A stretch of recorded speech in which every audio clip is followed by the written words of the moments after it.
Teste, estamos ao vivo?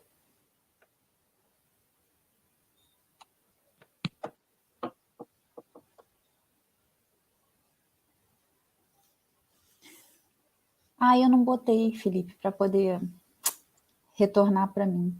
Tá, tô vendo aqui. Eu não botei, Felipe, para poder... Agora já Estamos sim. Estamos ao vivo. Boa noite a todos. Sejam todos bem-vindos. Eu sou Rejane. Estamos aqui com o Felipe e o Paulo para o estudo da noite de hoje. E quem está aqui no chat, Tatiane Silva, boa noite. Luciane Delfino, Tiago, olá Tiago, boa noite. Julie. Beleza, até colocaram aqui, ó, ok, tá sim. Bom, muito bom ver vocês, gente. Então, a gente está ao vivo e eu não botei o nosso canal. Felipe, você pode um canal para mim? Não me preparei para botar o canal.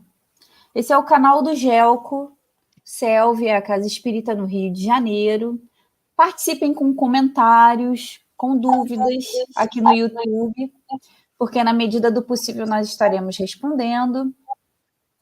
E para a gente começar em grande estilo, faremos aquela precezinha, mas antes uma página de preparo.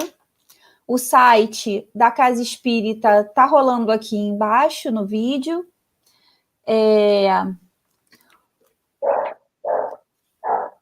Vamos lá. E para explicar a vocês que esse estudo ele acontece presencial na nossa casa, mas por conta da pandemia, nós estamos todos tentando fazer os estudos online, né? Produzindo esses estudos que ficam gravados para posterior consulta, para quem não teve tempo também de assistir. Então, ele fica na internet. Então, diante desse cenário, a casa vem disponibilizando esses estudos para a gente. Vou começar com uma página de preparo. Vânia Xavier também chegou. Boa noite, Vânia. Seja bem-vinda. Guaraciara da Silva Correia, boa noite também. Seja bem-vinda. Então, a gente vai começar a entrar no clima com a página de Minutos de Sabedoria, de C. Torres Pastorino. 251, procure pensar. Não seja autônomo. Você faz parte da humanidade e é peça importante da humanidade. E por menor que seja a sua cultura, você tem o dom de raciocinar. Pense com sua própria cabeça. Procure saber de onde vem e para onde vai. Não viva às cegas. Seja você mesmo. Só você pode descobrir o caminho que lhe convém. E agora a oração inicial vai ficar por conta do Paulo. Só abrir o microfone. Boa noite. Meu áudio tá bom? Vamos aqui então, né, como a gente sempre faz, a nossa prece inicial, mentalizando em Deus, nosso Pai de amor e bondade, essa oportunidade de estarmos aqui reunidos em Teu nome, em mais um encontro semanal para estudar a doutrina espírita. Agradecemos por essa oportunidade, agradecemos aos anjos da guarda de cada um de nós e aos mentores que guiam os trabalhos de estudo dessa equipe e para todas as turmas que estão empenhadas no mesmo propósito. Que possamos aproveitar esses minutos de estudo em conjunto, de trocas de ideias, e que possamos aproveitar isso, que será valioso para nos guiar no nosso cotidiano, na nossa caminhada aqui neste planeta. Lhe pedimos a permissão para iniciar mais um estudo em Teu nome, Pai, nesse clima de amor e de comunhão de pensamentos, que assim seja. Graças a Deus. A primeira parte fica por conta do Felipe. É com você, Felipe. Obrigado. A voz tá boa aí? Tá ótimo. Tá bom. Muito obrigado, gente. Boa noite a todos. Muito grato a Deus por estar aqui junto de vocês. Vamos continuar o nosso capítulo 1, não é mesmo? Capítulo 1, que fala do caráter da revelação espírita. Obrigado, Tiago. Luísa, boa noite. E a gente termina esse capítulo hoje, assim, muito rico, um capítulo riquíssimo, até para que a gente conheça melhor Kardec. Né? Ele escreve esse texto de uma forma progressiva, começa ali, não sei se vocês lembram da semana passada, vou fazer um resumão, né? E esse capítulo todo é um resumão da doutrina como um todo, né? Então a gente apenas está repetindo. Então, na semana passada, Kardec falou e a gente estudou sobre revelação. O que é uma revelação? Né? Que ela é pautada na verdade, né? Que as revelações que não são verdadeiras, o tempo se encarrega de desaparecer com elas porque não está pautada na verdade. E a gente fala e ele fala também de revelação que pode ser de forma divina e que pode ser científica, que a ciência revela coisas, né? E ele fala que uma revelação divina ela é dada direto por Deus ou indiretamente por Deus aos homens, né, de uma forma assim surpreendente. E que a revelação científica ela se faz pela obra coletiva dos séculos. Adorei essa parte. Né, que cada um dedicado à ciência deixa uma contribuição e essa contribuição alimenta o outro, e assim a gente vai revelando aquilo que era desconhecido.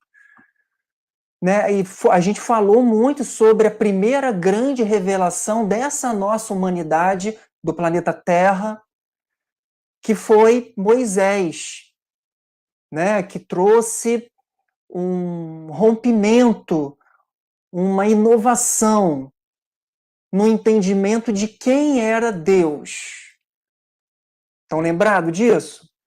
Ele fala então de Deus, na verdade ele traz uma inovação dizendo que Deus é único, é soberano, é o orientador de todas as coisas. Para aquela época era necessário isso, né? Para aquele povo, possivelmente nós que estivemos naquela época, encarnado ou desencarnado, para as mentes, né? Para a civilização. Então Kardec fala nesse capítulo que esses reveladores, eles eram uma bênção divina porque eles eram adaptados à sua época, aceitos pelo seu povo, né? De uma forma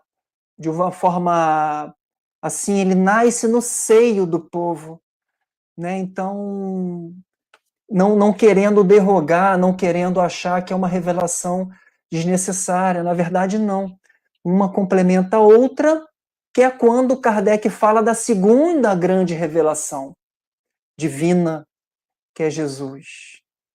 Né, que não vim derrogar né, os ensinamentos principais de Moisés, do Deus único, soberano, orientador de todas as coisas.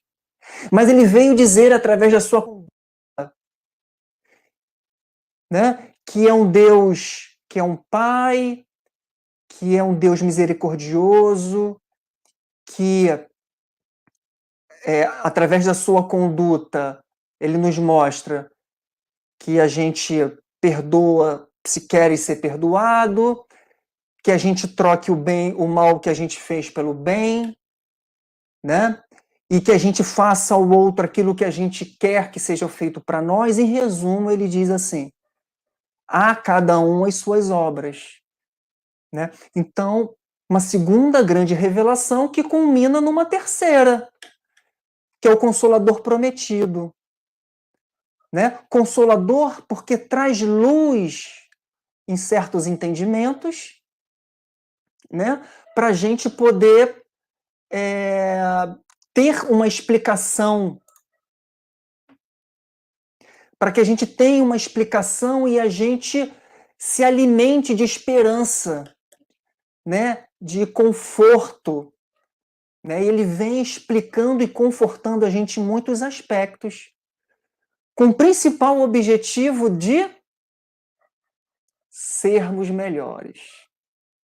Então a gente é consolado para que a gente veja essa vida de uma forma diferente e haja de uma forma diferente, né? E Kardec diz assim, olha, no meu entendimento, a revelação, a terceira, o Espiritismo, o Consolador prometido por Jesus, que também se conecta a Moisés, ele tem duplo caráter. Ao mesmo tempo, ele é uma revelação divina, porque ela é apresentada abruptamente ao seu tempo, não foi pela evolução da ciência que foi descoberto, né?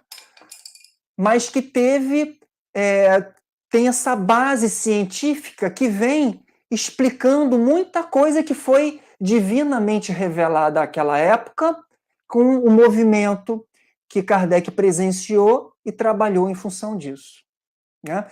Então tem o caráter divino, em que os espíritos começam a se comunicar em todos os pontos do planeta, e se alia à ciência para que explique isso a seu tempo. Até hoje, algumas coisas carecem de explicação e a gente aguarda pacientemente a evolução da ciência para ter essa comprovação, né? Então, o que caiu aqui? O que a revelação espírita vem trazer como base, né? A existência de um mundo invisível, onde as cadeiras, onde as mesas, elas se comunicavam de forma inteligente. Não foi uma teoria que foi criada e depois foram investigar a teoria. Foi um movimento mundial no planeta Terra, em que alguns seres, algumas pessoas se interessaram de forma séria por aquilo e conseguiram encontrar uma inteligência.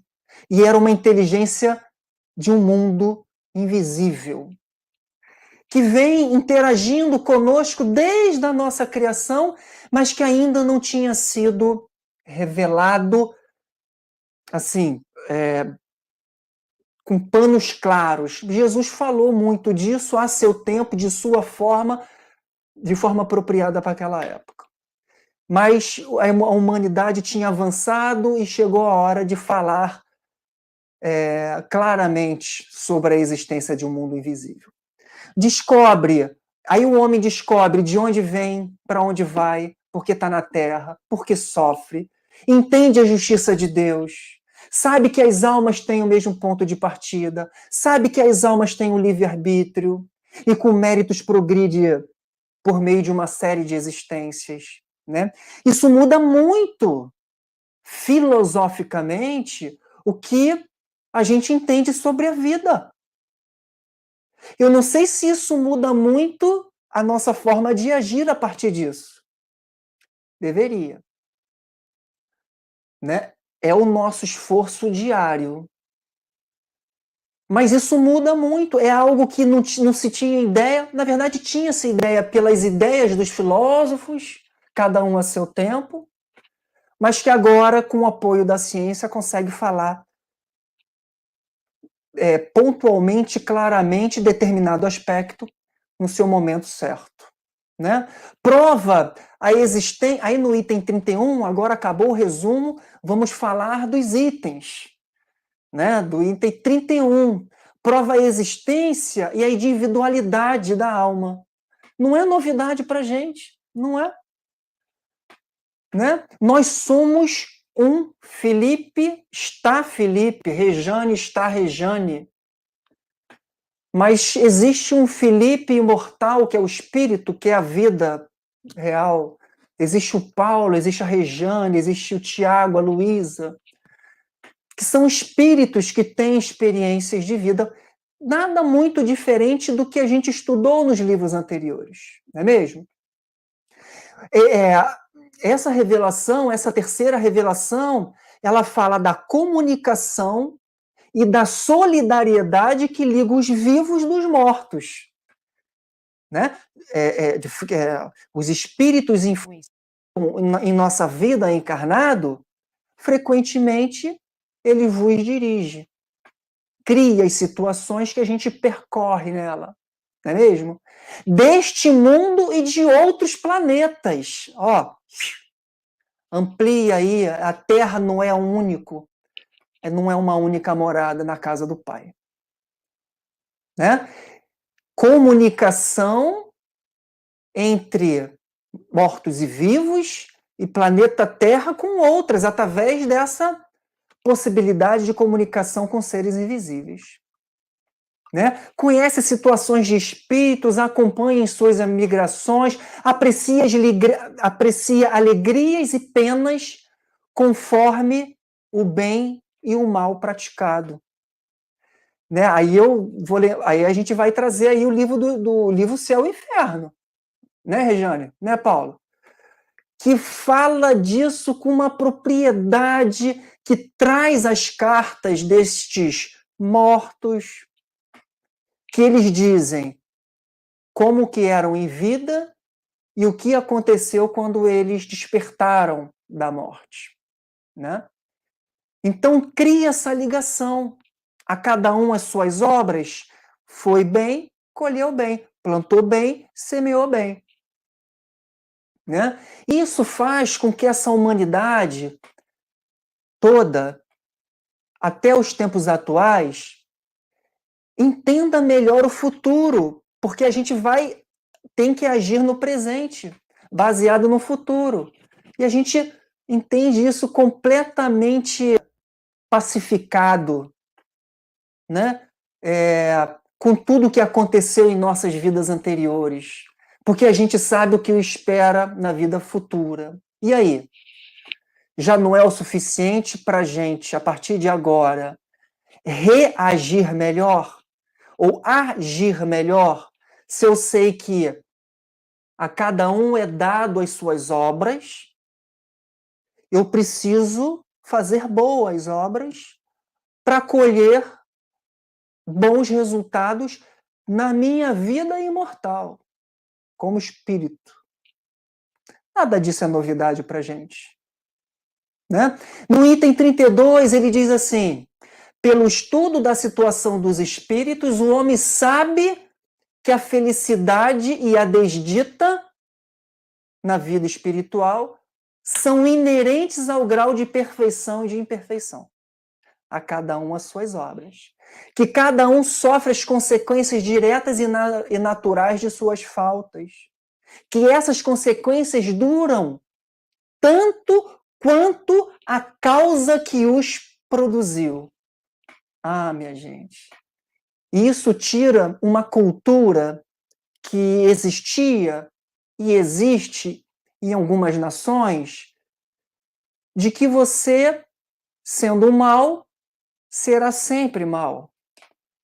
E que você sofrerá para o resto da vida. Isso tudo é uma mentira.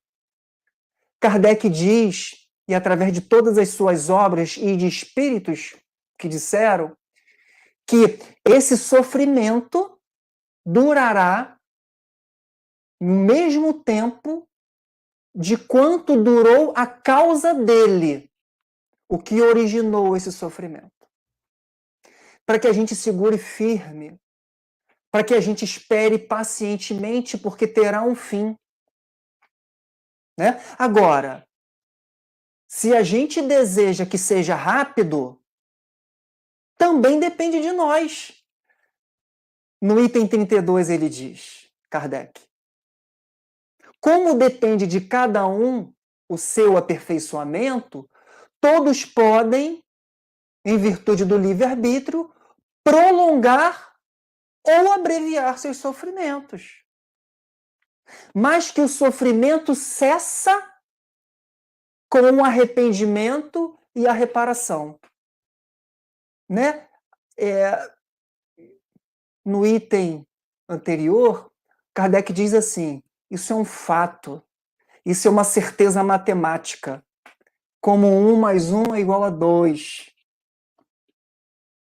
Né? Então, sofreremos o tempo necessário da causa que originou aquele sofrimento, mas que ele cessa quando a gente se arrepende e repara. O livro O Céu e o Inferno, de Allan Kardec, fala de uma formulazinha muito legal. Na verdade, o Kardec conclui dessa forma, o Kardec conclui com esta fórmula da dica que os espíritos deram, da orientação que os espíritos deram. Cadê o pessoal do Céu e Inferno do ano passado? Vocês lembram aí, minha gente, do sofrimento? Então, arrepender-se, aí vem o remorso, aí vem a expiação, que quando as coisas acontecem obrigatoriamente em função do ato praticado, e depois vem a reparação, é quando a gente está predisposto a consertar o dano que fizemos, né? Então é isso. Não nenhuma novidade assim absurda, mas para que a gente se recorde disso, né? 21 dá 35, meu final, né? Tá bom. Certo, minha gente? E no 34, o que ele fala? Alguma novidade? Também não tem nenhuma novidade. Ele fala da pluralidade das existências. Que a gente existe corporalmente em vários locais. Muitos deles compatíveis com nossa evolução espiritual. Né? Demonstra a realidade e a necessidade do progresso, diz Kardec. O homem explica todas as aparentes anomalias da vida humana, anomalias, né? Pessoas que nascem com necessidades especiais, algumas coisas que acontecem na nossa vida, algumas coisas que acontecem conosco, pluralidade das existências, as diferenças de posição social, né? Os ricos, os pobres, às vezes o miserável, né? São ser homem, ser do gênero masculino, do gênero feminino. A pluralidade das existências consegue explicar isso de uma forma mais consoladora. As mortes prematuras, né? A desigualdade de aptidões intelectuais e morais, não é mesmo? E isso no item 35 e 36 ele fala, e pela reencarnação, essa revelação vem trazer. Essa ideia reencarnatória, na verdade, vem esclarecer ainda mais essa ideia reencarnatória, que a gente encarna, né, adquire um corpo e vai viver num planeta. E depois reencarna, né, vai fazendo esse procedimento em vários outros planetas, apenas e unicamente para que a gente se torne perfeito, porque é o que Deus espera do nosso trabalho, que a gente trabalhe para isso. Né? Então, pela reencarnação, o nosso passado é solidário com o nosso futuro, é solidário com as relações que a gente tem em volta de nós, familiares, parentes, vizinhos, né? Como Deus é perfeito, e a gente pouco consegue entender e explicar a perfeição por ser um ser imperfeito, isso tudo está muito bem conectadinho, tudo bem amarradinho. Não estou dizendo que existe algo determinado para acontecer, não. Né? Mas que essas circunstâncias são todas amarradinhas para a gente ter o livre-arbítrio. E como Deus é perfeito, ele imagina como reagiremos. né? E ele diz ainda no item 36, né, que o bem tem um objetivo e o mal tem suas consequências inevitáveis. Que desaparecem os preconceitos de raças, de castas, né? Pois o mesmo espírito pode nascer rico ou pobre, ou pode nascer rico e depois nascer pobre, isso de acordo com as experiências que ele precisa passar rumo à perfeição. Com a certeza do futuro, no item 37, me desculpe, no item 37, com a certeza do futuro, com a de encontrar de novo aqueles a quem amou e com o temor de tornar de ver aqueles a quem ofendeu. Todas essas ideias mudam. E a gente precisa mudar. E é o esforço que a gente faz no cotidiano, de se reconciliar com o nosso passado, porque lá vem o futuro, e olhar a vida que nos é colocada por Deus de uma forma diferente. Com a revelação espírita, eu entendo melhor essas questões e tenho condições de agir melhor. Né? E aí no item 38, ele diz assim: com a preexistência da alma, o homem traz ao renascer o germe de suas imperfeições. Agora falando de nós. Né? Por que certas vezes a gente, de forma impulsionada, repete o erro? Né? Porque a gente traz esse germe. Assim como a gente, de forma impulsionada, a gente acerta. São as virtudes que acumulamos. E, na maior parte das vezes, aquela reflexão que a gente faz para agir melhor, não agir com o impulso, principalmente negativo. Né? E ele diz, né, que cada existência lhe oferece os meios de se redimir pela reparação e progredir. Né? Que nesses atos que às vezes a gente não pensa e que tem consequências, às vezes danosa para o próximo, a gente terá, se não na mesma vida, em outras. O mesmo gênero para que a gente reaja melhor, ou, no mínimo, reflita, né, e responda, reaja e haja de uma forma mais equilibrada, e assim a gente vai se desvencilhando das imperfeições, acumulando mais perfeições, até que a gente se torne um ser perfeito, né? Como fomos criados perfectíveis. Não é mesmo? Continuando aqui. No item 39,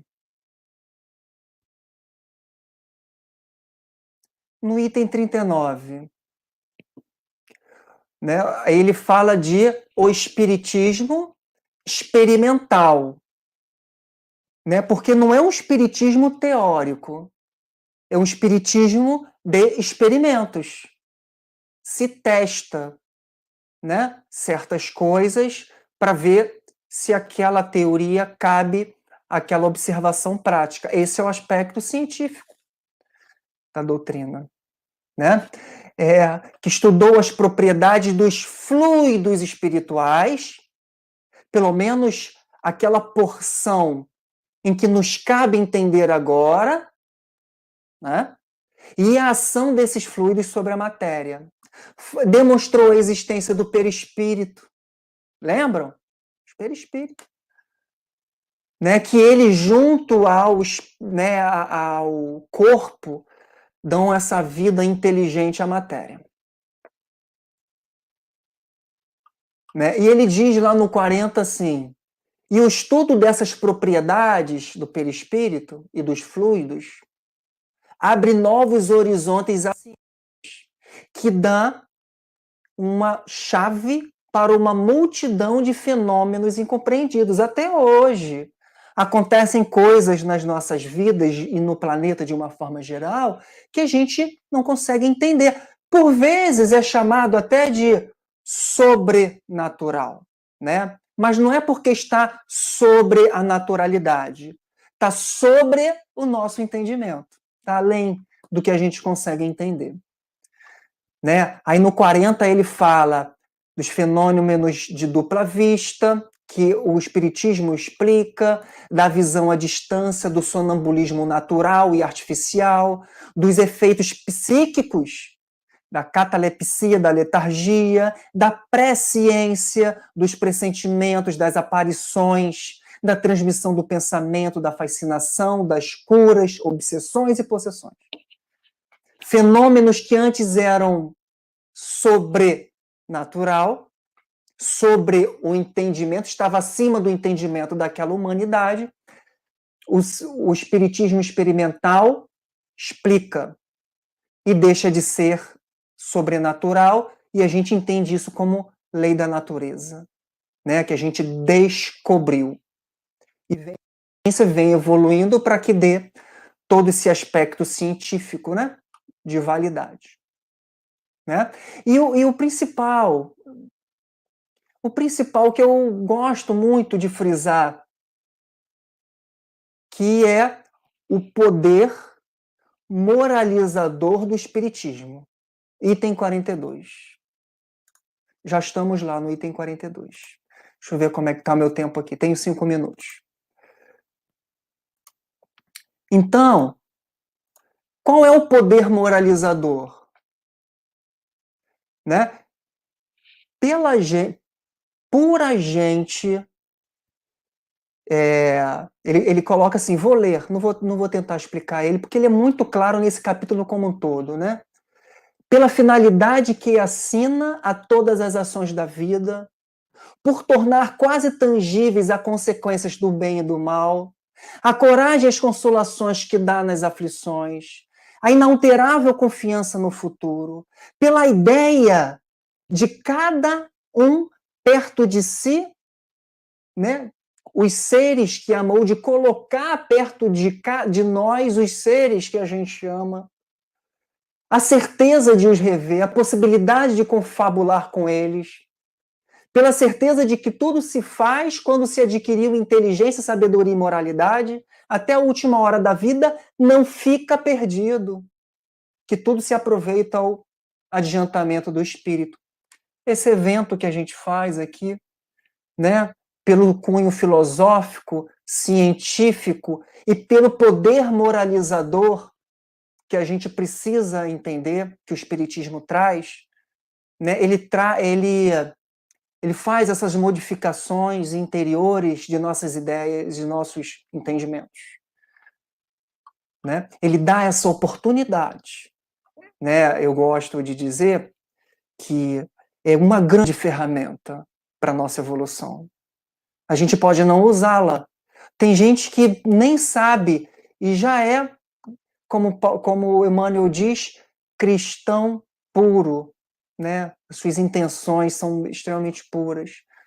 Mas estou conectado a essa mensagem, preciso muito, né? Para que esse poder moralizador, que as minhas atitudes que saiam de mim a partir de agora sejam melhores. Né? E aí eu vou resumir uma coisa muito interessante. Eu achei brilhante, essa parte é brilhante, que é o item 45, 46 e 47, que ele diz assim, olha, a primeira revelação, Moisés teve uma personificação, teve uma pessoa. A segunda teve uma pessoa, foi o Cristo. Né? Então estas eram frutos do ensino pessoal, apareceram em determinados pontos do planeta, ficaram forçosamente localizados, como ele diz. Né? A ideia se propagou lentamente, né? E foram necessários muitos séculos para que atingisse as extremidades do mundo. Por vezes sem conseguir atingir. E a terceira revelação, que é o Espiritismo, Jesus melhorou essa questão para o planeta Terra como um todo. Foi uma obra coletiva, então não tem a vaidade de um, de dois, de três, né? Era uma coletividade, não foi dado a uma pessoa, a um profeta, nada disso. Foi espalhada simultaneamente pela Terra, milhões de pessoas de todas as idades, condições sociais, receberam informações, né? E isso, Kardec diz, é tão inteligente que acelera a divulgação da mensagem, né? Dá velocidade, porque ela aconteceu em diversas partes do globo. E ele diz assim no item 48.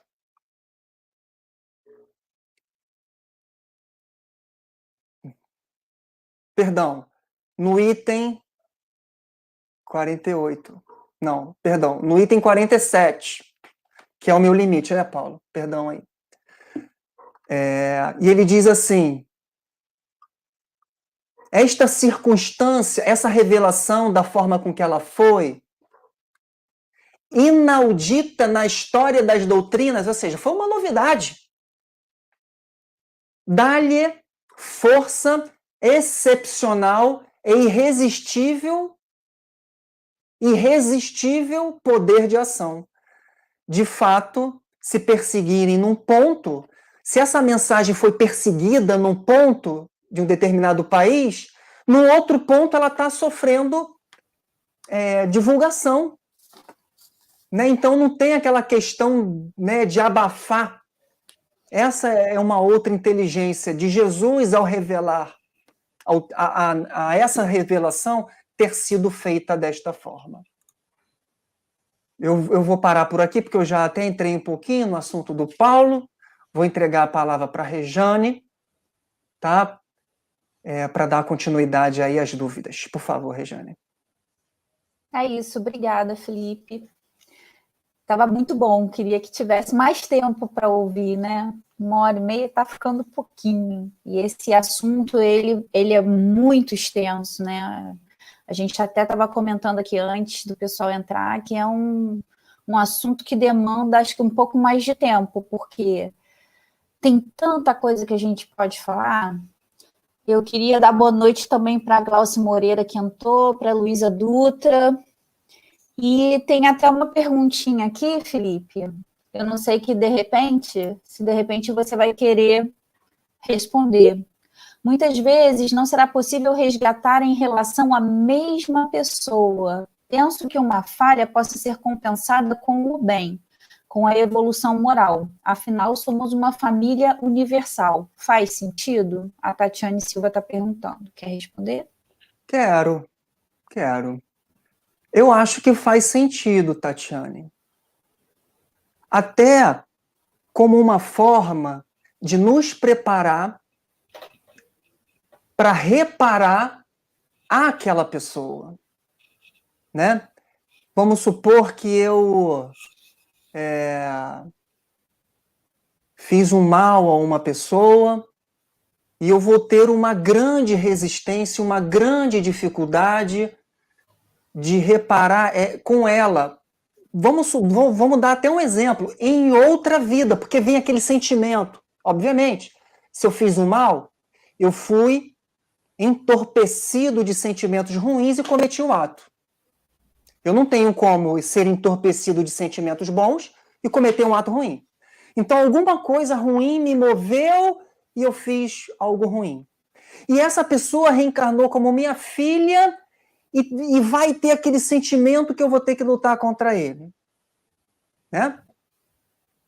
É possível que eu comece a exercer certos sentimentos bons na minha periferia. E o que vai me preparar, que vai preparar o meu coração, a minha força, a minha mudança para encarar a pessoa. Porque isso é inevitável.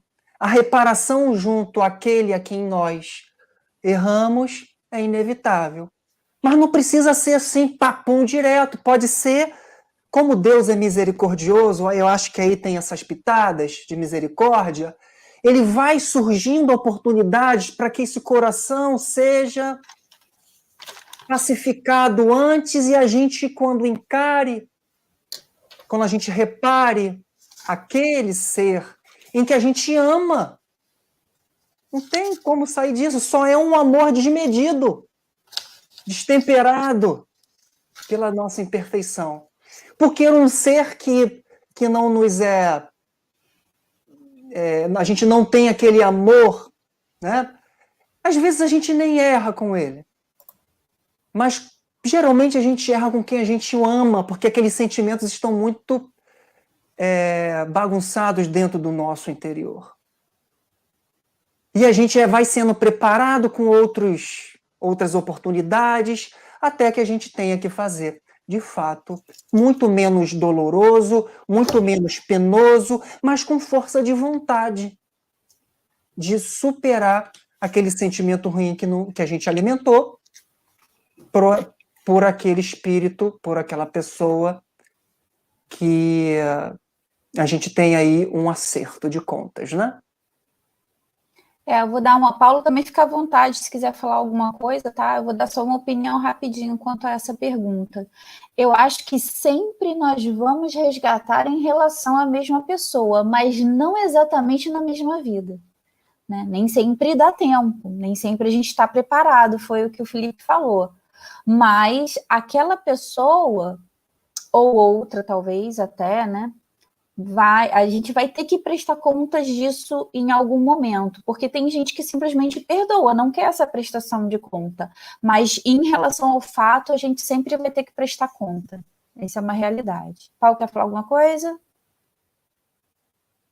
Não. Ok. Eu queria fazer uma pergunta para vocês, porque eu não sei se vocês perceberam, mas esse capítulo, ele está girando em torno da informação primordial do Espiritismo, que é a pré-existência da alma, a continuação dessa vida e as várias vidas que nós temos, né? As várias encarnações. Então, diante dessa pergunta, e infelizmente eu vacilei, era para ter feito essa pergunta antes da gente saber disso, né? Antes da gente falar.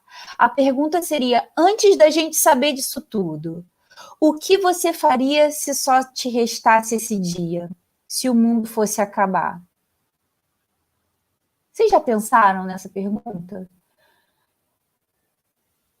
Na minha cabeça, algumas coisas elas aparecem. Mas aí a segunda pergunta é, o que te freia de fazer isso? Né? E essa nova informação que o Espiritismo traz para a gente, ela traz à baila justamente essa reflexão, né? Porque sem a informação de que a alma pré-existe ao corpo e resiste à morte dele, e que toda a nossa vida, como o Felipe falou, resiste, se influencia e existe uma troca com as várias vidas que nós temos, o que a gente faria se só restasse esse dia? Ela fica diferente essa resposta, né? Se de repente o mundo fosse acabar hoje, sem eu saber dessas informações, eu seria uma pessoa. Depois dessas respostas, né, dessas informações todas que o Espiritismo vem trazendo, essas reflexões todas, eu penso novamente, eu me pergunto, né? Obrigada, Felipe, eu esqueci de tirar. Eu me pergunto se eu faria a mesma coisa e o que me frearia hoje de fazer, se algo realmente me freia, né? Então, assim, o Espiritismo, ele faz uma informação, ele traz para a gente uma reflexão nova com relação a tudo isso, porque a gente repensa conceitos, né? O Tiago, a Tatiane está aqui agradecendo, grata pela reflexão, não necessariamente na mesma vida, perfeito? Felipe tá aqui, ó. Acabei de pedir desculpas a uma pessoa que estava chateada com ela há mais de um ano. Uma pessoa que tem imensa admiração e carinho. Olha, Thiago, parabéns. Porque eu tô com um empecilho na minha cabeça que eu já tive vontade de pedir desculpas, já voltei, já tive vontade, já disse que não. Mas eu tô nessa luta interna com os meus demônios, né? Com as minhas imperfeições. Eu acho que o certo seria pedir. Tá faltando para mim alguma coisa, mas essa briga interna que a gente que é espírita já tem, né, Felipe, né, Paulo? A gente já se questiona, isso já é um primeiro passo. Aí ele tá continuando aqui, ó, por coincidência, acabei de fazer isso. Será que o meu mundo vai acabar hoje?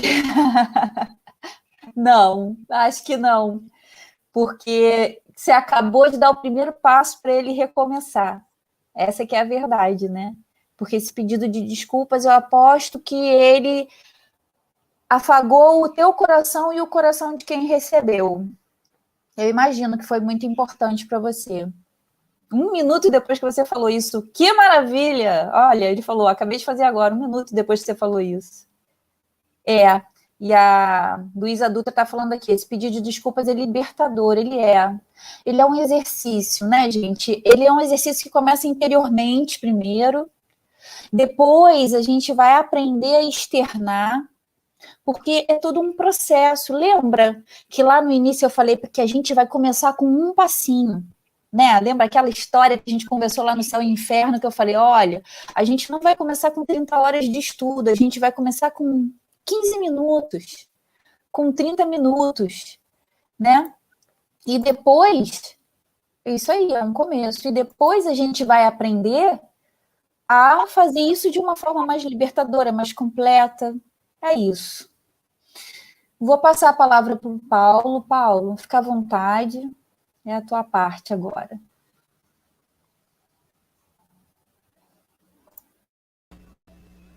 Boa noite a todos. Tá dando para ouvir? Bom. Boa noite aí os companheiros que estão participando aí do estudo com a gente no chat. Então, assim, aí eu vou começar aqui do 46, 47, né? Retomando aquela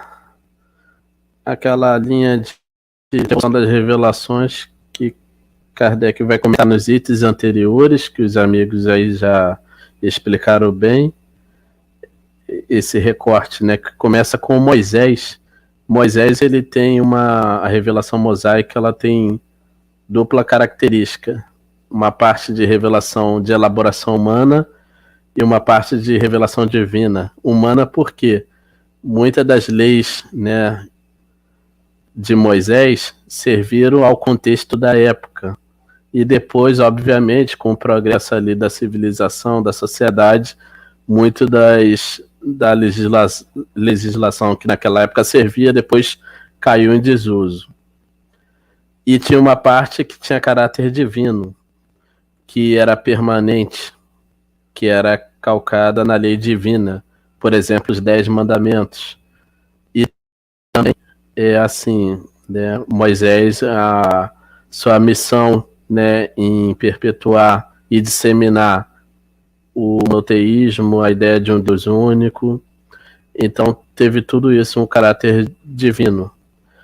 Em Jesus Cristo você tem essencialmente esse caráter divino pelo grau da natureza da evolução de Jesus, em ser um espírito perfeito da primeira ordem que encarnou aqui na Terra. Então ele, mais que qualquer outro que tenha encarnado aqui, ele compreendia diretamente o pensamento de Deus, né? Isso é falado na doutrina espírita. Esses espíritos dessa ordem, eles captam a mensagem de Deus, né? Então, assim, e aí repassa para os seres humanos, né? Então, assim, Jesus tem esse caráter divino, trazer a ideia de um Deus de amor, um Deus consolador, um Deus de infinita misericórdia. Então, o cristianismo trazido por Jesus, a doutrina, né, de Jesus, ela vai ter esse caráter de dar uma nova perspectiva dos atributos divinos, e também em germe tudo aquilo que posteriormente a doutrina espírita vai desenvolver, né? Vai explicar, porque tudo já estava em germe ensinado por Jesus, mas ainda a sociedade em torno de Cristo não estava apta a compreender o ensino na íntegra, porque precisava de algumas preparações. Que preparações são? A preparação do desenvolvimento da ciência, né? Deveria estar apta a participar dessa elaboração. Então, por isso que Kardec vai comentar no item anterior aqui que a doutrina espírita, ela tem, a revelação espírita, ela tem duplo caráter, o caráter divino, né? Porque o seu aparecimento foi providencial pelos espíritos, não foram os seres humanos encarnados aqui que decidiram, que tiveram a iniciativa de começar a doutrina, foi uma iniciativa dos espíritos da missão dada por Deus, né? Missão divina, que era chegado o momento. A humanidade já estava apta a receber esse tipo de ensino. Então, o caráter divino pela sua elaboração e a iniciativa por parte dos espíritos. E o caráter da revelação, o outro caráter da revelação espírita é o caráter científico. Por que o caráter científico também? Como foi falado na questão das características das outras ciências, né? Ou daquele cientista que descobre uma questão científica e tudo. Ele pode ser considerado um revelador. Por quê? Ele mostra algo que antes não era sabido. Então ele é um revelador de primeira ordem. E aí, a doutrina espírita, além de ter o caráter de revelação divina, tem também o caráter de revelação científica. Por quê? A sua elaboração é dada por homens e mulheres, né? Pelos seres humanos encarnados. Então, ela tem esse caráter. E, mais para frente aqui nos itens, a gente vai explicar como que se dá essa elaboração, né? Na verdade, assim, aí vai uma dica de quem quiser se aventurar em paralelo a esse estudo que a gente faz, quiser ir se aprofundando em Kardec, é começar a ler e estudar as revistas espíritas que foram publicadas por Allan Kardec. A revista espírita, ela é pouco conhecida, porque a gente fala do Livro dos Espíritos, do Evangelho segundo o Espiritismo, do Evangelho, do Céu e Inferno e da Gênese, mas assim, a revista espírita, ela é uma parte essencial da doutrina espírita da época em que foram publicadas por Allan Kardec. Então, ela vai de 1858 a 1869, 12 volumes, né? Eu falei, quem quiser se aventurar, porque são 12 volumes dessa grossura aqui. A gente vê a amplitude do trabalho de Allan Kardec. E ao ler essa revista espírita, ali é onde está a melhor fonte para, de um modo aprofundado, nós irmos percebendo como que se dá essa elaboração, como que se deu essa elaboração da doutrina espírita. E aqui, como o Felipe colocou, está resumido, né, nos caracteres da revelação espírita, como que se deu essa elaboração. Mas para aprender de um modo aprofundado, é se aventurar lá, começar a ler as revistas espíritas, né, que são pouco lidas no movimento espírita. E aí, então, esse caráter, aí entrando aqui nos itens, no 47, e tomando um pouco 46, que ele vai explicar. Nas duas primeiras revelações, a de Moisés e a de Jesus, elas foram ensinadas inicialmente por uma pessoa, né? Na pessoa de Moisés e na pessoa de Jesus, quando encarnou naquele contexto, naquela época. Uma pessoa. E até as ideias originais serem disseminadas, serem espalhadas por um círculo maior, obviamente demandou tempo, precisou do trabalho de outros colaboradores. Jesus, todo mundo sabe que teve ali os seus discípulos contemporâneos, conhecido também como os apóstolos, né, aqueles mais próximos de Cristo, e outros discípulos ao longo dessa primeira era do cristianismo, né?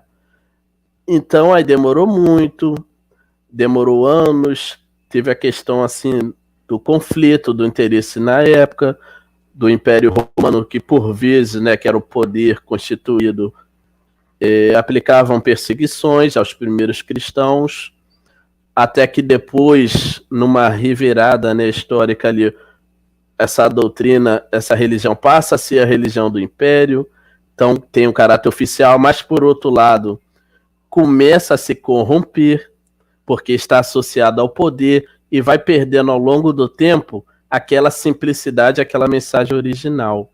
Jesus previa tudo aquilo, e aí por isso que ele vai, lá no Evangelho de João, dar aquela passagem da promessa do envio do Consolador, né? E aí o Espiritismo surge já numa época posterior ao desenvolvimento das ciências. E aí o século XVII do XVIII do Iluminismo e o século XIX, quando se começa a constituir as disciplinas científicas dentro da academia. Então a humanidade já estava amadurecendo, né, nessa questão da elaboração científica, da construção científica. E em contrapartida, para não ficar só no desenvolvimento das questões materiais, há esse envio da doutrina espírita para também mostrar que no universo, além do elemento material, tem um elemento espiritual, né? E aí, como ele vai dizer no item 46, as duas primeiras revelações elas estão encerradas em uma pessoa, pelo menos inicialmente. Com a doutrina espírita não aconteceu isso. Alguém pode fazer um paralelo. Mas não estava encerrada na pessoa de Allan Kardec? Allan Kardec vai ser o codificador, que vai ser o líder do trabalho ali na Sociedade Espírita de Paris, mas assim, ele não recebia todas as comunicações centradas nele. Isso, como vai ser mostrado aqui, os espíritos se manifestavam nas 4 partes do mundo, em todos os continentes, e foi algo simultâneo. Por isso que eu indiquei aqui a vocês a leitura da Revista Espírita, porque lá vai mostrar essa amplitude, porque Kardec, na Sociedade Espírita de Paris, recebia carta aqui da América, vindo do Peru, do próprio Brasil, tem carta na época, do Extremo Oriente, da região da África, ali da Argélia, na América, né, na época nos Estados Unidos. Então, ela mostra todo esse trabalho simultâneo, não foi só na França, não foi só na pessoa de Kardec. Kardec vai ter a primazia de condensar isso, como a gente vai ver nos itens aqui, né? De receber isso. E aí, esse local, né, a Sociedade Espírita de Paris, e as suas publicações, principalmente iniciando pelo Livro dos Espíritos, vai ser esse foco de união, né? Aonde vai poder servir de parâmetro para ver em que princípios a doutrina estava se constituindo.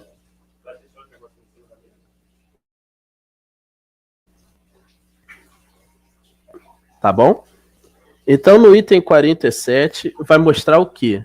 Como o espiritismo não estava encerrado em uma pessoa, eram vários médiuns em várias partes do mundo que recebiam as mensagens dessa nova revelação. Eram várias pessoas que colaboravam. Então, olha só, era quase impossível impedir a vinda dessa terceira revelação. Por quê? Se for uma pessoa, você pode, de um certo modo, eliminar essa pessoa, né? Cerceando-a, se for uma pessoa encarnada. E aí isso pode atrasar a divulgação.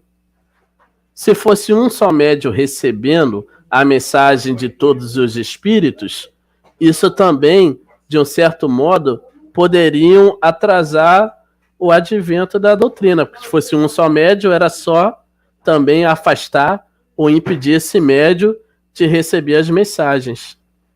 Mas o que ocorre?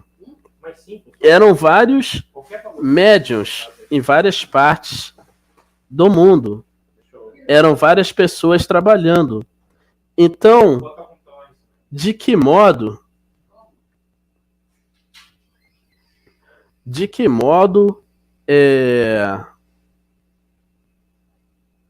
poderia impedir os espíritos de divulgar o ensinamento, né? Poderiam, por exemplo, queimar os espíritos? Não. Os espíritos são imortais. Nós somos imortais, nós somos espíritos, né? A gente desencarna. O que fica na Terra é o nosso corpo físico. Nossa alma é a nossa essência. Nós somos a alma. Nós somos espíritos. Então não tem como matar ou eliminar os espíritos. Então, se impedisse todos os médiuns na época, que era muito difícil, né? Porque no seio de todas as famílias se encontra pelo menos um médium. E aí? Né? Poderia impedir, por exemplo, as sessões públicas, mas as sessões, naquela época, naquele contexto, acontecia dentro dos lares, como impediria isso? Então, como ele vai mostrar no item 47, é assim, essa força da doutrina estaria nessa universalidade de vários médiuns em diversos pontos do mundo e pelos espíritos que tomando a iniciativa dessa comunicação. E aí, esse trecho do item 47 está lá na Revista Espírita de 1865, a perpetuidade do Espiritismo, né? No item 48, ele vai explicar. Várias partes recebiam as mensagens, né? Que ele vai chamar desse centro. Só quando se fala aqui em centro, não associe como que a gente tem hoje, centro espírita, casa espírita, aqui no Brasil. Por quê? Nessa época ainda não tinha esse formato, né? Então, centros aqui se acontecia muito nos lares ou locais assim, alugados, né? Onde as pessoas se comunicavam com os espíritos, né? Só com o tempo que a gente vai ver o formato mudando e tudo. Então, assim, essas pessoas se comunicavam na época através de cartas, não tinha computador, obviamente, não tinha como mandar e-mail para Kardec, recebia carta, demorava alguns dias, então perceba que era uma comunicação naquela época mais morosa do que o que a gente tem hoje em dia, quando o que acontece lá do outro lado aqui do mundo, a gente acaba sabendo simultaneamente, né? Então se recebiam cartas. As cartas chegavam na Sociedade Espírita de Paris e a carta chegava na Sociedade Espírita de Paris. E aí, o que ocorre? Kardec analisava aquilo que estava sendo produzido em diversas partes e também na Sociedade de Paris se comunicava com os espíritos, né? Então, dessa elaboração de informações de várias partes, foi se elaborando a doutrina espírita, se constituindo. Como ele vai afirmar numa nota de rodapé aqui, o Livro dos Espíritos foi esse primeiro centro, né, condensador dos ensinos ministrados. E aí você tem um parâmetro, por quê?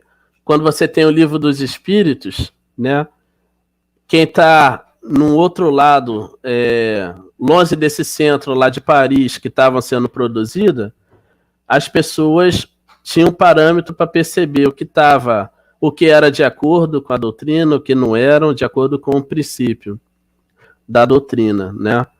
Então, à medida que as obras foram sendo publicadas, isso facilitou muito nessa questão assim da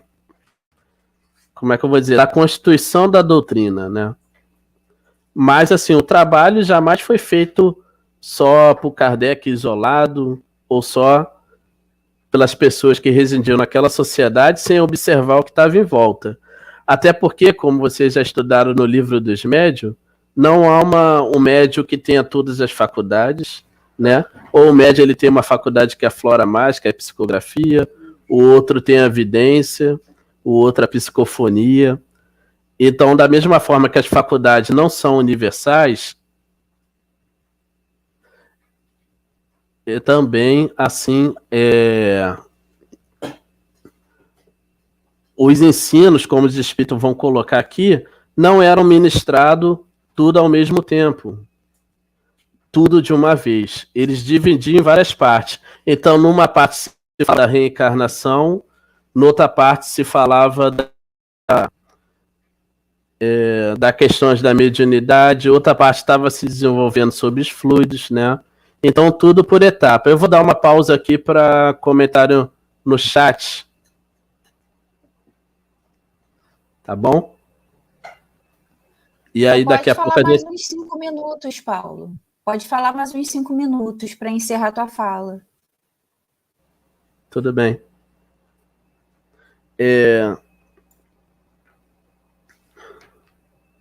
Então, olha só. No item 50,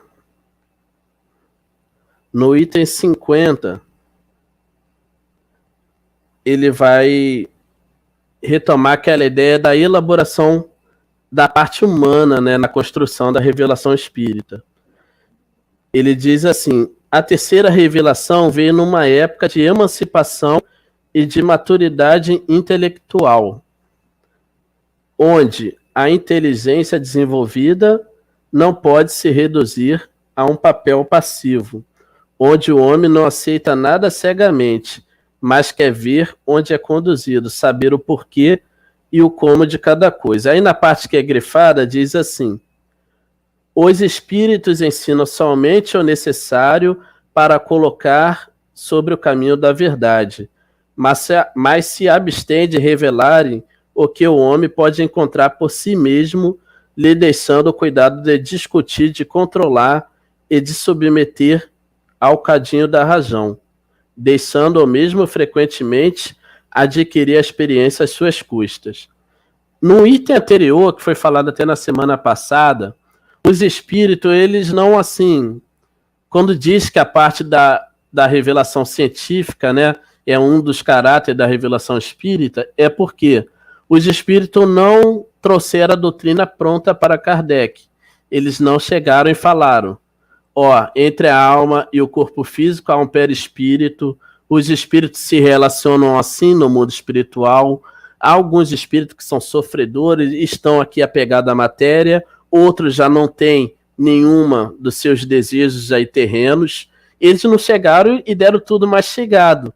Então, como que foi feito isso? Através de observações, né? Os espíritos se manifestavam nas sessões espíritas e através do estudo das comunicações e dos diálogos, os observadores encarnados iam distinguindo pela natureza das comunicações. Então, eles observavam: alguns espíritos só falam sobre o bem, têm um ensino profundo, outros dão mensagens frívolas. Então os espíritos não são da mesma categoria moral, né? Uns são mais superiores do que os outros, até descobrir que vem da própria natureza, assim como a humanidade, a gente observar pessoas instruídas, pessoas cultas, pessoas boas, pessoas malévolas. Obviamente, os espíritos, eles são as almas dos homens encarnados. Quando a gente desencarna, a gente vai para o mundo espiritual. Então, assim, essa ida para o mundo espiritual, ela não transforma milagrosamente a natureza moral do espírito, né? O progresso, ele é único, ele é individual, né? Então, se observar a diferença da categoria dos espíritos até construir a escala espírita, né? Que a gente aprende lá no livro dos espíritos. Então, assim, várias coisas do mundo espiritual foram, assim, se formando como princípio da doutrina pela observação das comunicações, né, ou observação direta, por exemplo, se tratando de uma mediunidade de evidência. Vou dar um exemplo aqui, né, que tem na Revista Espírita.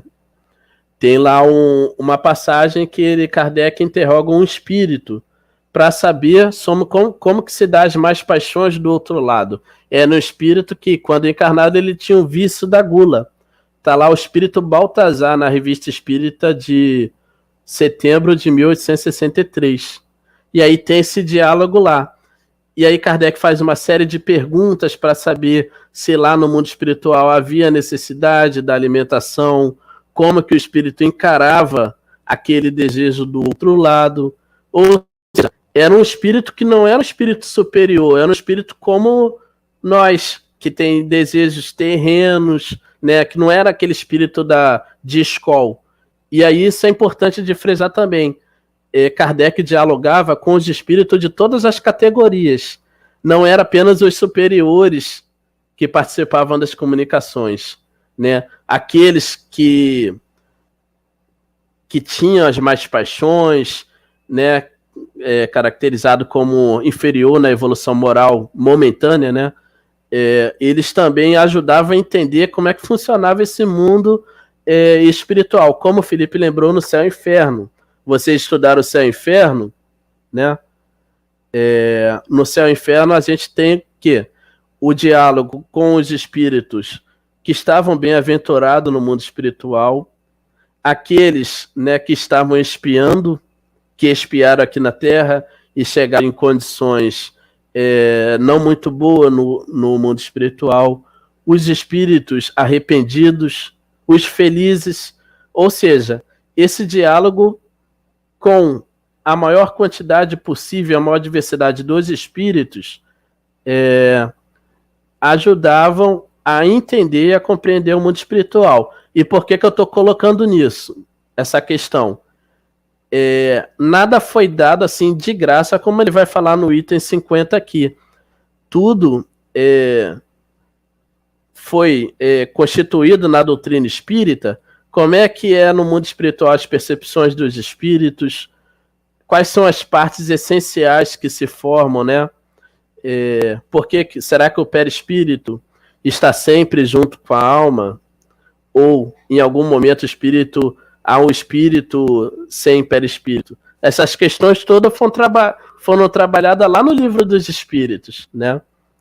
Então, assim, tudo isso foi se dado através de observações, de diálogo, de observações através do médium, que é esse laboratório para a ciência espírita, né? Então, assim, deixa eu ver o próximo item.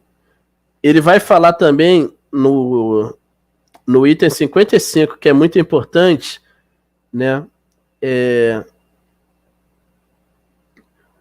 Assim como toda ciência ela é progressiva, porque a ciência ela trabalha o quê? Com teorias que são aceitas porque dão resposta para vários fenômenos. Isso pode ser uma ciência no campo natural da biologia ou uma ciência humana, mas na medida em que novas observações, novas testagens, novos indícios aparecem, isso vai tentando ser encaixado dentro dessa teoria. Mas se a coisa for tão nova a ponto dessa teoria não dar mais conta de explicar aquele recorte daquele fenômeno de observação, essa teoria é abandonada e aí tenta construir outras teorias. As ciências, sejam no campo das ciências exatas, das ciências humanas ou das ciências biológicas, funcionam dessa mesma forma. Então, teorias são flexíveis, né, sujeito às mudanças de acordo com novas observações, né? Então, não pode, assim, a gente entender uma teoria científica como um dogma religioso que não muda. E aí o espiritismo, tendo esse aspecto de ciência, ele também está sujeito ao progresso, como ele vai falar no final do item 55. O espiritismo, caminhando com o progresso, não será jamais ultrapassado, Porque se novas descobertas lhe demonstrarem estar em erro sobre um ponto, modificar-se-á sobre esse ponto. Se uma nova verdade se revela, ele a aceita, né? E aqui, fechando, já chegou no meu tempo aqui, só no final que ele vai mostrar. Mas se a gente já tem o cristianismo lá e as igrejas que ensinam bem, qual a utilidade da revelação espírita, né? Como Kardec vai falar, o espiritismo vem aumentar o número dos moralistas. Por quê? Se faz a pergunta, tudo bem, tudo começou com Jesus, que trouxe a lei divina, né? Pelo menos em germe, todos os princípios. E aí a gente sabe que, historicamente, né, a mensagem foi deturpada em função de interesses e de poderes, né, da religião constituída ao longo do tempo. Então o Espiritismo vem com essa missão de trazer de volta essa mensagem original e outras coisas de acordo com o progresso. Na medida que as outras ciências já avançaram, né, a humanidade teve condição de se aprofundar mais nas leis divinas, seja no campo moral, seja no campo material das observações. Então o Espiritismo ele está alinhado com o progresso, né?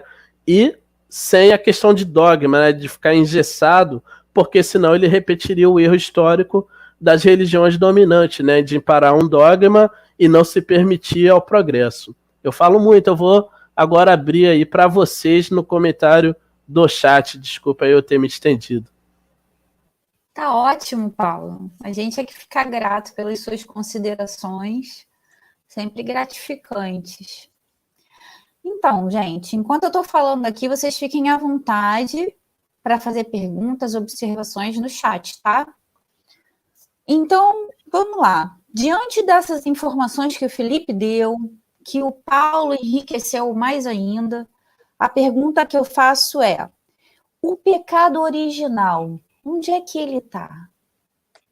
Né?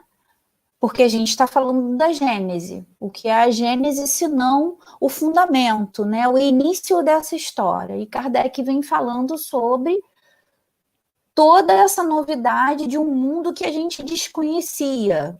Na verdade, a gente conhecia por algumas religiões já tratarem delas, como nós já falamos em outro momento, mas e sobre o fundamento religioso que o Ocidente tem, que é o catolicismo? Onde está, dentro do espiritismo, o pecado original? O pecado original, ele ficou no fato de, ao renascer, o homem já traz em si o germe das suas imperfeições, dos defeitos que não corrigiu, os instintos naturais, e os vícios, né? Porque a gente traz vários vícios. Poxa, como que a gente vai observar uma história que eu conheço, né? Não é uma história minha, mas é uma história, assim, de pessoas que eu conheço, onde uma criança pequenininha já engatinhava em direção ao cigarro. E olha que fogo deveria assustar porque queima. Mas essa criança pegava a bituca do cigarro e botava na boca para fumar. Da onde que a gente vê essa reação de crianças tão pequenas, né? Então, o pecado original que a Bíblia nos traz são essas dificuldades, né? São esses resquícios que nós trazemos e também as qualidades, as ideias inatas. A gente não pode esquecer que a gente não traz só problema. A gente traz também ideias inatas muito interessantes. Vamos ver aqui. Opa, pipocou um comentário. Tiago, acho que os dogmas são os grandes obstáculos. Os dogmas agem como uma forma de personalismo. O que você acha disso, Paulo? Quer comentar ou não? Posso comentar sim, né? Sim, por exemplo, do cristianismo, né? Que por sermos ocidentais aqui a gente conhece mais um pouco, né? A gente sabe lá que se inicia lá como eu comentei aqui, quando essa criança ela passa a se tornar ali a religião oficial, né? Ou do Império e depois, né, com Teodósio, se eu não estou enganado, ser a religião oficial do Império. E aí tem a criação dos concílios, né? aonde esses dogmas, né, são elaborados. E aí é um processo de racionalização que traz a influência lá da filosofia grega, do orientalismo, né? Então, nesse processo, né, aquela mensagem original de ética e simples trazida por Jesus acaba ali ficando com novos elementos, né? E aí por isso que Kardec vai fazer essa linha histórica de Moisés, Jesus e o Espiritismo retomando esse ensinamento original. Mas essas elaborações acontecem não só no cristianismo, foi assim com o budismo, né? E acontece muito nas histórias das religiões, né? E os dogmas, né? Muitas vezes porque as escrituras, antes delas serem compiladas por escrito, né, são ensinos passados de uma forma oral. E a gente sabe, assim, uma característica dessas civilizações, sociedades mais antigas, além do ensino oral, a característica, assim, através dos mitos, né? E os mitos, né, pela circularidade cultural, acabam, assim, sendo similares em diversos pontos, né? Então a gente conhece a história do dilúvio de Noé. A gente conhece mais essa história, mas isso aí é copiado lá da Mesopotâmia, né, de outras civilizações, né, porque eles trocavam contatos. E aí o problema do dogma é o seguinte, porque quando esses ensinam a ministrar de uma forma mítica e depois passam a ser compilados em livros, e aí chega um momento em que é instituída uma verdade, aonde não se pode nem discordar, porque se é discordar, se torna um herege da religião. Então, assim, o dogma, ele fere até... Opa, deu um probleminha na transmissão do Paulo. Será que ele caiu? Eu não sei. Bom, de qualquer forma, eu vou opinar então aqui enquanto o Paulo não retorna. A verdade é que realmente existe um cunho de personalismo nesses dogmas, né? Mas, num geral, eu penso, o que eu entendo é que todas essas religiões, no início dela, as pessoas que tiveram à frente dessas religiões, elas já nasceram, elas já iniciaram com uma consciência, uns questionamentos, uma pré-sabedoria, né, como a gente falou, uma ideia inata, eu acho que é melhor até chamar assim, uma ideia inata de certas coisas. Mas como a gente não tinha ciência desenvolvida e eles não sabiam explicar, aquilo ficou, muitas vezes, como um dogma que não poderia ser discutido, entende, Thiago? Então, quando o dogma ele é dessa forma, é porque é, né? Eu que tive a minha criação dentro da Igreja Católica, muitas vezes questionava o padre, e o padre falava assim, filha, são os mistérios da fé. Só que eu queria que esse mistério tivesse alguma coisa lógica, só para eu poder entender. Eu, como uma criança, queria compreender, né? Porque qual é o lema da criança? Por quê? Né? Por quê que eu tenho que obedecer? Por que eu não posso tomar sorvete na hora do almoço? Né? Por quê? Por quê? Por quê? Então, o interessante é justamente que o espiritismo, ele não vai trazer tudo mastigado para a gente, ele vai trazer informações que vão se complementar ao longo das nossas existências e que vão evoluir junto com a ciência, né? E que iniciou lá na antiguidade, normalmente, como todas as religiões. Você quer falar alguma coisa sobre isso, Felipe? Não, tá ótimo, estou aprendendo. Estamos todos juntos. Então, tem alguma coisa aqui? O que temo do conceito pecado é conseguirmos distinguir de fato o que é nocivo daquilo que é mero desconforto social e comportamental. Mas é porque a origem da palavra pecado trazia uma impossibilidade até de se discutir sobre o assunto, né? Então, acho que o problema está na pouca flexibilidade que a sociedade trazia para a discussão dos comportamentos. Então, vou dar um exemplo aqui, né?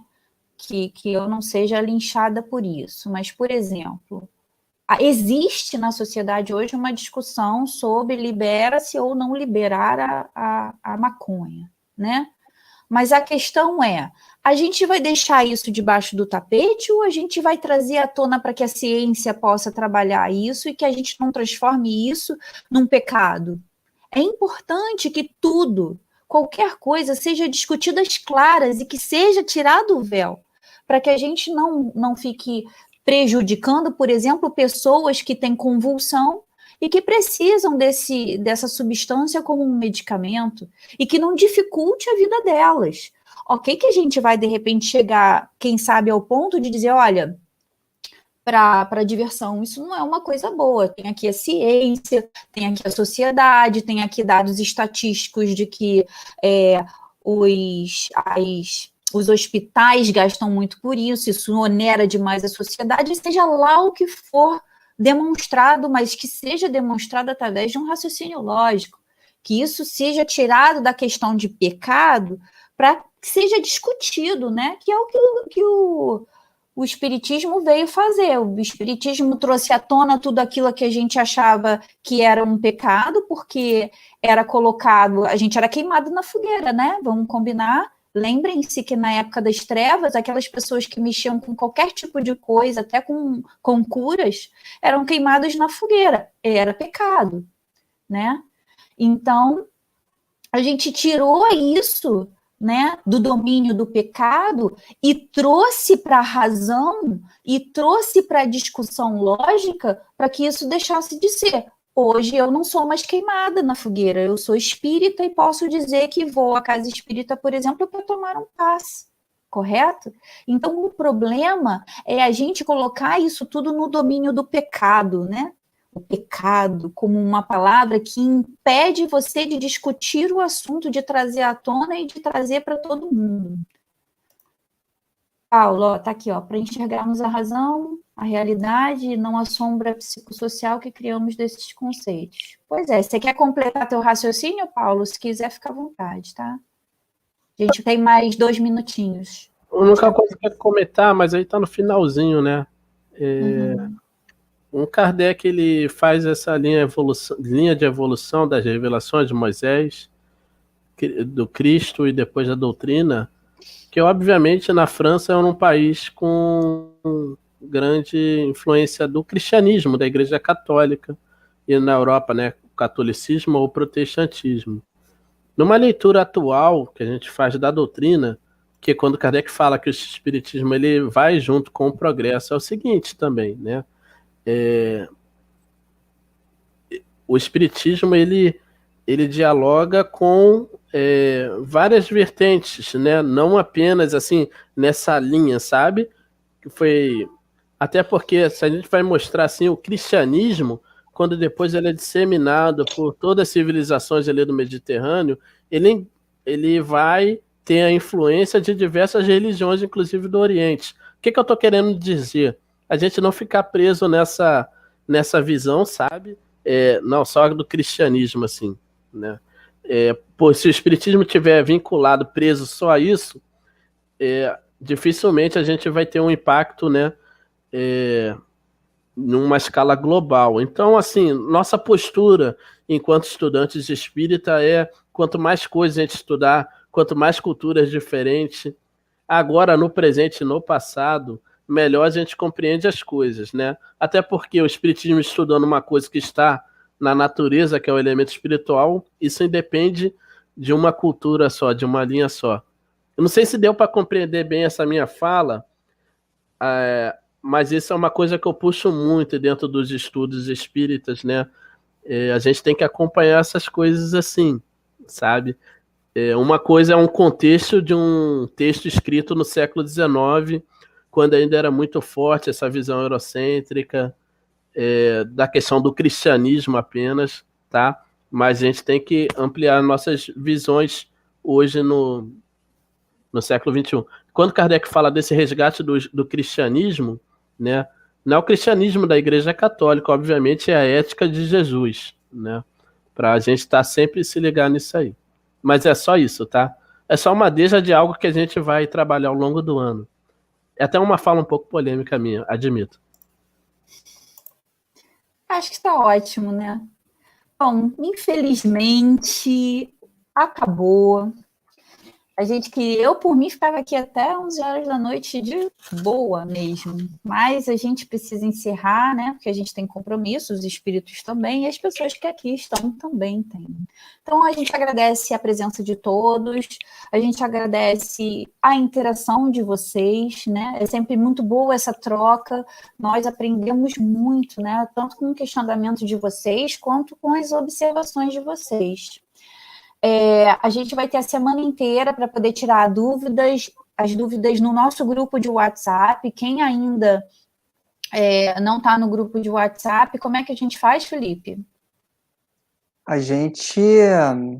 Como é que a gente faz? Boa pergunta. Lembra que a gente vai botar o link, né? Vou colocar o link aqui agora. Estou com ele na mão aqui.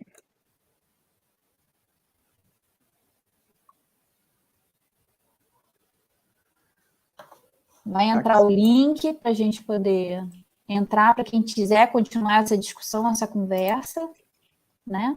No nosso grupo. E quem é que ficou com a página no final? Foi o Felipe? Ficar a prece? Eu termino. Então é isso aí, ó. Já tá lá nos comentários, gente, o link para poder entrar no nosso chat do WhatsApp, tá bom? Um beijo para vocês, boa noite. Vamos agora à nossa prece final.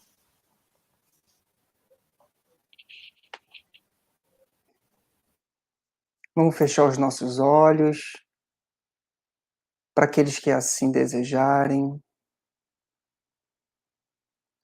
Apenas para que as distrações visuais não atrapalhem esse momento único do nosso encontro, que é um momento em que a gente direciona os nossos pensamentos, todos nós, como um grande holofote, como uma grande fonte de luz que geramos em nosso entorno, a Deus, agradecendo a Ele na oportunidade de tudo ter acontecido para que esse momento acontecesse. Somos muito gratos a Deus por essa oportunidade. E também aos espíritos, ao curso que se decorre do outro lado da vida, onde espíritos bem intencionados, com força de vontade, assim como nós, se reúnem disciplinarmente, pontualmente, rotineiramente, para estudar ensinos edificantes, informações que nós vamos levar por todo o sempre, porque somos imortais. Agradecer ao trabalho desses benfeitores que protegem, que isolam, que nos faz pelo menos alguns minutos da nossa existência material nos conectar ao Criador. Absorver essa luz da imortalidade da alma, absorver esse conhecimento desse espírito tão dedicado que foi Kardec. E que possamos ser mais conscientes, refletivos de tudo que nós debatemos na noite de hoje. Que possamos semear essas novas ideias, esses novos conceitos, esses aprendizados, com um único fim, um fim de sermos pessoas melhores. Um pouquinho cada dia, uma atitude melhor que outra, tendo a certeza que o resultado desta nova postura é que sairemos dessa vida muito melhor do que chegamos. Que assim seja, graças a Deus.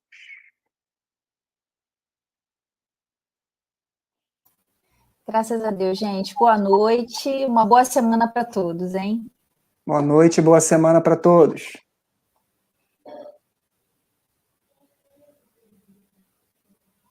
Boa noite.